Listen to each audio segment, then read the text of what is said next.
السلام عليكم ورحمة الله وبركاته.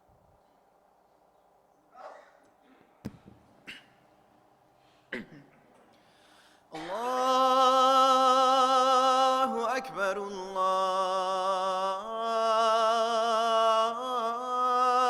الله أكبر الله أكبر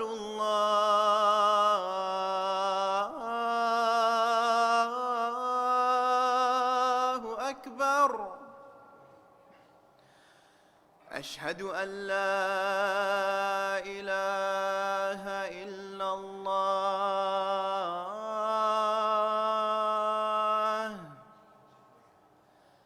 أشهد أن لا إله إلا الله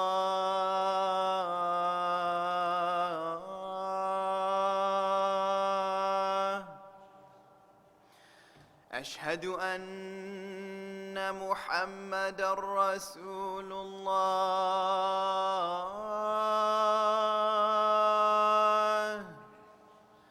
أشهد أن محمد رسول الله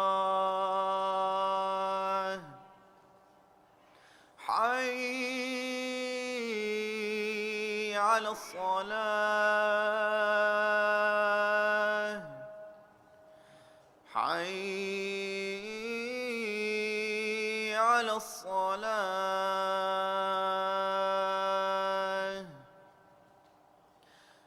حي على الفلاح حي على الفلاح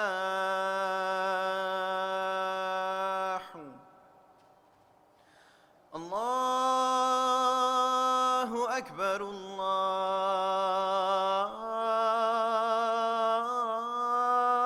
الله أكبر لا إله إلا الله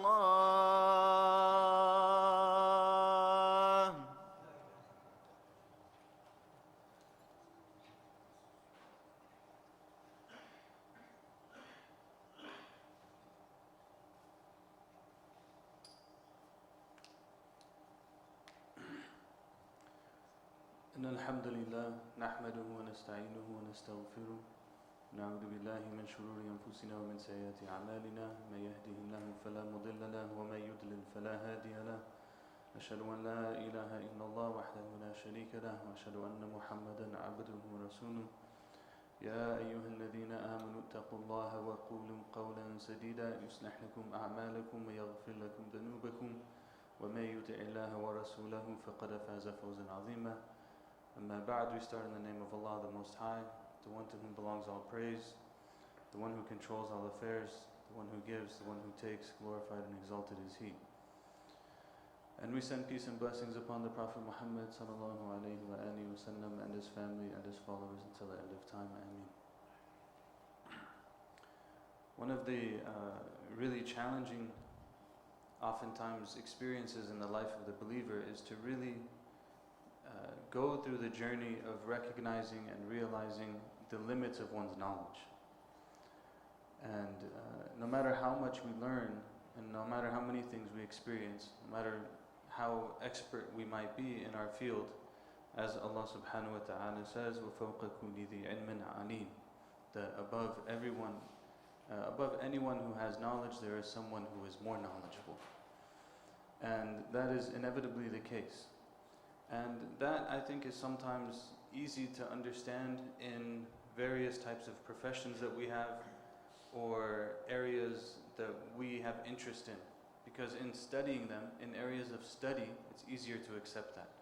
Because you know who are the senior scholars, you know who might be the teachers, you know who should be speaking and who shouldn't be speaking, and so on and so forth. But when it comes to other areas, it can sometimes be more difficult. And I think that in the life, the kind of like spiritual journey of the believer, this is sometimes a difficult one, is to recognize that there's things that I just don't understand. And there's things that are really difficult for me to comprehend. I can accept and bear witness that Allah is God, and that He is the creator of the heavens and the earth, that He sent revelation, that He sent prophets and messengers, that He gave us everything that He gave us, and yet I'll live the day-to-day experience of my life, and things will happen, and there has to be some level of taslim, there has to be some level of turning, of submission, there has to be some level of tafweed, of turning it over to Allah subhanahu wa ta'ala, to say, Allah, this is the limit of what I know. I don't know why things happen the way they do, but I know that I worship You, and I seek You, and I submit to You, and I accept that whatever it is, I am Your servant, and You are my Lord subhanahu wa ta'ala. And one of the great stories, I think, of this in the Quran is the story of Sayyidina Musa alayhi salam and Khadir in the chapter of Surah Al-Kahf, the chapter of the cave, 18th chapter of the Quran, which the Prophet sallallahu alaihi wasallam had encouraged us to read regularly, and especially on the day of Jummah, to read it on the day of Jummah. And part of, I think, one of the wisdoms in that is that there's a number of stories in Surah Al-Kahf, depending on how you look at it, 3 or 4, maybe you could even argue more. And those stories, each of them are, as we always say about stories in the Quran, archetypical, in that they provide, if we were to take the names out and we were to just play the story will show itself over and over again. The figures, if we put different names on the figures, if we describe it in different ways, but the skeleton of the story will play itself out. So you have the skeleton of the story of the young people who believed in God and faced hardships and fled to the cave, and Allah protected them, and then later on, there were some miracles along the way. That story will play itself out over and over again.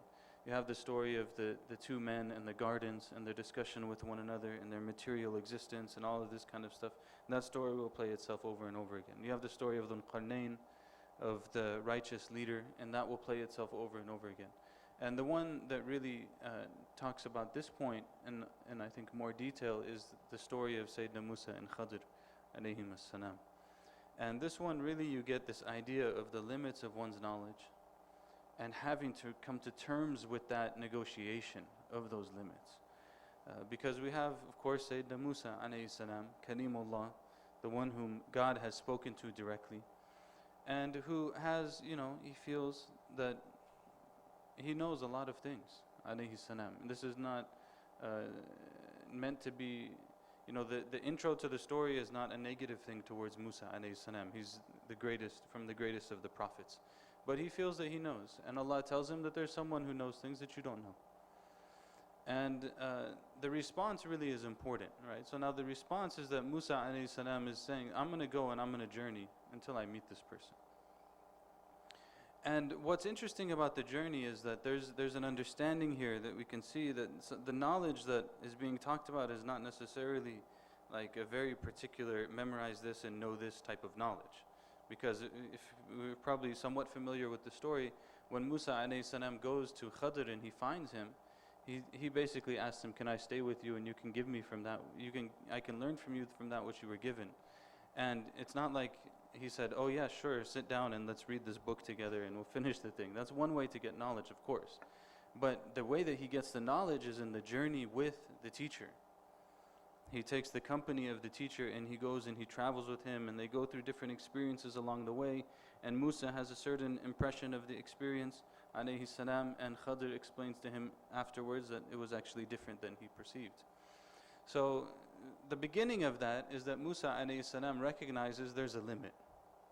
And what I think is interesting about that in the story is that we recognize that, right? Like everyone, alhamdulillah, are Muslims. We say ashhadu an la ilaha illallah, we say ashhadu anna Muhammadan Rasulullah. We recognize that the Prophet is the Prophet of God. We pray and we fast and we give our charity and so on and so forth. So we recognize, at least intellectually, we recognize that there are things that we don't understand, and Allah is al-alim, that Allah knows everything. And He is al-hakim, and that He is all-wise, and that He is al-aziz, that He is powerful, and so on. And yet we go, because if you think about it, now again, take the story more broadly. Think about the story of Musa and Khadir and that relationship, and put it in the perspective of your own life and your journey, trying to understand life as it unfolds. So Musa now is going with Khadr, and he's recognizing, there's things here that I don't know and I need to learn. And yet still, when the incident takes place, there's some level of negotiating that happens, right? So he goes to Khadr, and first of all he travels to him. This is Shaykh Abdul Fattah Abu Ghadr rahimahullah. He mentions this as one of the really early examples after the example of the angels, of Adam going to the angels to ask them, to say salam to them and to see their response. This is the first example of going to seek knowledge. He mentions, right? Because Allah tells Adam alayhi salam, go to the angels and say Assalamu alaikum to them and see what their response is. And their response is going to be the greeting for you and your people, forever, the believers. So he tells them to go and learn. And Musa alayhi salam, he goes and learns. So he makes the travel, and in that there's a learning in the travel itself, and a receptivity to learning that comes from making the trip to travel. And that's why in our tradition, right, in Islam, one of the core principles is that knowledge is sought, right? That one goes to knowledge, they go to get knowledge, they don't expect knowledge to come to them. And this idea that we see now of like people expect the knowledge to come to them, the Shaykh should come to them, the class should come to them, everything should be offered to them, it should be very easy for them, it should be easily accessible to them, so on and so forth. It's fine, you want to make knowledge accessible, whatever, but that's not the way that it should be. Knowledge is sought. Like they said about Ibn Abbas radiallahu anhuma, that when he died, when the Prophet ﷺ died, he was young, about 13. And he gained a lot of his knowledge about the Prophet ﷺ from the other companions. And he used to go and sit on their doorstep and wait for them to come out of their home. And one of them, for example, would come out of their home and find Ibn Abbas on his doorstep, and he'd tell him, "Oh, cousin of the Prophet ﷺ, if we knew you wanted us, we would have come to you." Right? Because he's the cousin of the Prophet ﷺ. We would have come to you if we knew that you wanted something from us. And he would tell them that knowledge is sought. I came to you to learn about the Prophet ﷺ, so I go to you. So Musa alayhi salam, when he finds out that there's someone more knowledgeable than him, he doesn't say like, "Oh Allah, send this person to me so that I can learn from them." Right? He goes and he makes the effort to learn from him. And he goes and he travels, and he tells his servant, "We're going to go until we've lost all the energy that we have, until we don't have anything more, we're going to search for this man." And they find him. And when they find him, Musa alayhi salam, he says very interesting thing to him, right? He tells him, he says, "Hal attabi'uka ala an tu'allimani mimma 'ullimta rushda." He says, is there a way maybe I can follow you so that I can learn from you from that knowledge that you've been given? So he wants to keep his company. And now he goes and they're going to go on this journey, and he's going to keep his company. He's going to learn things along the way. And there's 3 incidences, and I think what's interesting about these 3 incidences that occur in the story with Musa and Khadr is that all of them are different manifestations of recognizing the limits of one's knowledge. All of them are slightly different. So for example, the first, they travel and they come across a boat, and they get on the boat, and it belongs to some poor people and the ship. And Khadr goes and he creates like he damages the ship at some level, right? And Musa alayhi salam, he doesn't understand. He says, what are you doing? And how can you do this to them? And so on. And Khadr tells him, because they had made an agreement. Tells him, if you're going to follow me, you don't ask me questions. I'll tell you when you're ready to understand, I'll tell you why I did what I did, but don't ask questions. But Musa alayhi salam it's like the qadr that's happening in front of him is so difficult to make sense of, right, from a material perspective, that he asked the question. He says, well, how could you do that to this ship? And so that's the first one. So this first one, what he explains it as later on, Khadr alayhi salam explains it as, he says this was a ship owned by poor people, and behind them there was a ruler who was taking every ship that he found. And so when I put this damage in the ship, the ruler won't take their ship now because he sees that it's damaged. So this is one example of the limits of a person's knowledge, right? So in this case, you have something and you expect it to be a particular way, and there's a damage to it. There's a damage to it, and you think that damage was actually something bad, but it turned out that was something good, right? You thought that maybe like one brother I talked to, he said this, subhanAllah, he's in the community in this area. He said that he used to really want to play a certain sport, and he was very good at it. And then he had a really bad injury. And he knew that his career in that sport, it wasn't going to happen now. And then he became a hafiz. Right? So there was an injury, there was a damage that, at initial glance, that damage is something that is very difficult to handle. But the reality of it was that later on it turned into something that was a great blessing. Right? So this is the example of number one. The number two example, Khadr and Musa are traveling and they find the young boy. Right? This one is really tough. They find the young boy and Khadr kills the boy. And Musa says, what are you doing? How can you kill an innocent soul? And so on. And Khadr, by the way, he's a representation of the divine knowledge. This is not, other people can't do these things. All right? And it's just important to remember. No spiritual guide has the right to break the rules of the Sharia under the claim that they have a divine knowledge. Okay? This is specific to the case of Khadr and Musa alayhi salam. But they say, that's why they say, like for example, when someone sees Khadr in a dream, one of the things they say is that it could represent divine knowledge. But still, dreams are their own world. We don't have to go down that door. So he finds him and he kills the boy. And Musa says, what are you doing? And later on when he tells him what happened, he tells him, this boy, God had decreed that his life should come to an end because his parents were righteous people. And if the child was going to grow up, then the child was going to be disobedient and bad and so on and so forth. And so out of mercy to them, and out of mercy to the boy too, Allah took the life of the boy in advance. So Musa's like, okay, so now you have a different one. This one's also hard to deal with, and also probably very tangible for many people in the community right now. Is you have now a case of loss, a very severe loss. And how does one recognize, or how does one realize that there's wisdom perhaps in that loss? How does one submit to the loss and say, okay, I don't know. I don't have knowledge of how this is going to play out. I don't have knowledge of why this is happening. But I know that this is happening. And what I have is to submit to Allah. So this is the case of loss. The third story, Musa and Khadr are traveling and they come to a town and Khadr asks the people to take care of them and they won't host them. And then he goes and he builds this wall. He repairs a wall that was, and he says, why are you doing this? They didn't take care of us. Why'd you do it? And Khadr tells him this is the end, and that's when he explains him everything. And when he explains this one, he says, under this wall there's a treasure that belongs to some orphans, and their father was a righteous man. And so Allah wanted that this wall be reconstructed so that that treasure can be protected, and those orphans will reach their maturity and they'll get the thing that belongs to them. Right? So now you have a different limit on knowledge. This limit on knowledge is that sometimes we're called to do something that is right. And as far as we can tell, we don't see how we're going to benefit from it. Right? This is very common in the life of the believer. You have a choice to make, and there's the right thing to do, and there's something that's either questionable or clearly wrong. And it seems to me that there's no reason for me materially to do the thing that's right. I think this happens a lot, like in business, in finance type stuff, in people's choices of different, sometimes relationships. This one's a relational one. They didn't treat you right. Why are you still doing them right?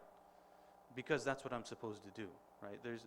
And when I plant that seed, and I do what's right, despite the limit of my knowledge, when I plant the seed and do what's right, despite the limit of my knowledge, later on there's a fruit to it that I couldn't perceive, right? And that's seen in the story itself too. Because what does the story say? This is the treasure belongs to some orphans and their father was righteous. Could their father have predicted that this was what was going to happen later on? Is that Allah would send someone to rebuild the wall and take care of the treasure? No, but the father did what he was supposed to do and Allah took care of the rest. So there's again the example of the limits of the person's knowledge and accepting that I have to do still what I have to do. All of these are the case of Musa alayhi salam and Khadr alayhi salam. Both of them, they're all there. And all of them relate to that same question. The big challenge with this issue is that it's not, the cerebral part of it is not the difficulty. Right? The part that relates to the mind is not the difficulty. The part that relates to the heart is the difficulty. And I'll end in the second half of the khutbah with a story, but one before it is there was a brother, a friend of ours, who we studied with, and at some point in our studies, his wife passed away unexpectedly. It's a long story, so we can't get into it, but she passed away unexpectedly. And we're driving in the car in the days afterwards at some point, and we're talking to him and we're telling him, you guys are students of knowledge, and inshallah she's shaheeda and all of these kind of things, shaheed, that she's a martyr and so on. And he said, Akhi, I know all of those things up here. And what I'm trying to do is to accept those things here. I know them in my head, I'm trying to accept them in my heart. That's the challenge of this. That's the journey really of recognizing that Allah has knowledge that I don't have, and I'm going to submit to Allah's will subhanahu wa ta'ala.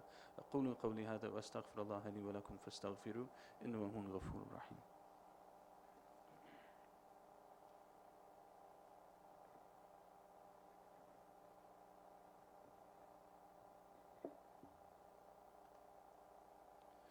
بسم الله الرحمن الرحيم الحمد لله والصلاة والسلام على رسول الله وعلى آله وصحبه ومن والاه أشهد أن لا إله إلا الله وحده لا شريك له وأشهد أن محمدا عبده ورسوله عباد الله أوصيكم ونفسي بتقوى الله. I remind myself and everyone to have God consciousness in all affairs. So now this is the reality, right? If we were to look at our own lives, if we were to reflect a little bit, we probably find it.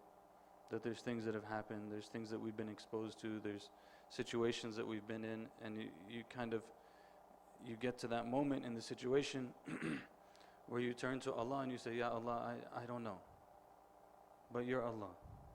Allahumma anta rabbi, la ilaha illa anta, khalaqtani wa ana abduk. This dua of Sayyid al-Istighfar, if there's one takeaway to try to work through this one and make it part of this concept and make it part of our lives, it's to learn this dua. It's called Sayyid al-Istighfar. The Prophet ﷺ said the person who makes it in the morning, if they die during the day, they go into paradise. And if they make it at night and they die during the night, they go into paradise.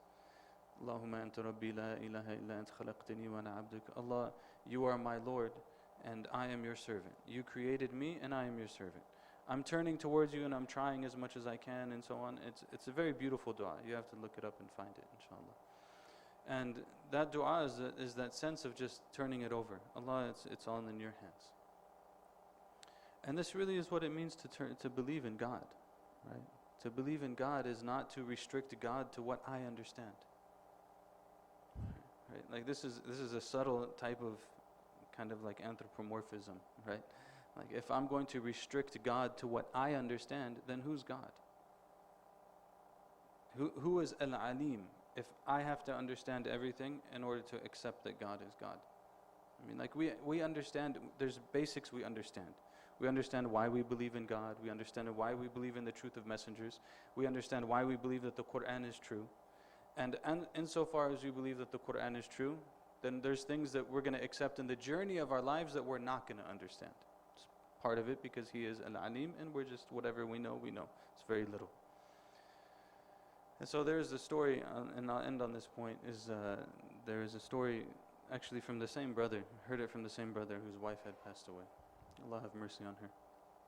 He said that he had a friend growing up, and he knew someone growing up, and the person was killed in a violent crime. And the mother, when she was speaking about what had happened, and she spoke a word of beautiful tawheed, even though I'm not sure if she's even a Muslim, but she spoke a word of beautiful tawheed, a word of true belief in the oneness of God. And she said, God, if I understood everything that you do, then I wouldn't be able to call you God. And she's speaking now at the death of her son in a way that she can't understand. She says, God, if I was able to understand everything that you do, then I wouldn't be able to call you God. Right? And this is it. Ashhadu annaka. I believe that you're Allah, subhanak. Everything is in your hands, Allah, and we turn it over to you. And saying that, I think probably many people are aware. We've had a number of deaths in the community in the close past, and we ask Allah subhanahu wa ta'ala to be with the families. One of them is Shahzad Khan. He's a young brother in the community, early 30s, who has recently passed away. His janazah is right now at the St. Gabriel Masjid, and the burial's at Westminster. Everyone is welcome to go. The family was out on a trip, and he had an accident and fell in the river, and they just found his body after a number of days, and the janazah is today. May Allah have mercy on him and accept him from the martyrs, and since he had drowned, and to give patience and perseverance to his family. And we also have one of the dear brothers in the community, Dr. Omar Mahmoud. His mother has passed away unexpectedly in the last couple of days. Auntie Maliha, may Allah have mercy on her and elevate her and give patience to the family, inshallah. And to all of those who have passed away, may Allah have mercy on them. To all those who are sick, may Allah give them shifa. Allahumma ameen. Oh Allah, we ask you and we turn towards you, we ask you to forgive us of our sins and our shortcomings, to accept from us our deeds, to enter us into paradise. We ask you, Allah, to give us knowledge that benefits us and to benefit us with that which you have given us. We ask you, Allah, to give food to those who are hungry, to give shelter to those who are shelterless, to give victory to those who are oppressed, to give aid to those who are suffering. Ya Arhamar Rahimin. Allahumma ighfir lana dhunubana wa israfana fi amrina wa thabbit aqdamana. Allahumma barik fina wa bainana wa alif baina qulubina wa sufufina. اللهم كن معنا ولا تكن علينا كن معنا ولا تكن علينا علمنا ما ينفعنا وانفعنا بما علمتنا وزدنا علما وعملا صالحا اللهم تقبل منا واعف عنا وآتنا في الدنيا حسنة وفي الآخرة حسنة وقنا عذاب النار وصلى اللهم وسلم على سيدنا محمد وعلى آله وصحبه وسلم تسليما كثيرا وأقيموا الصلاة.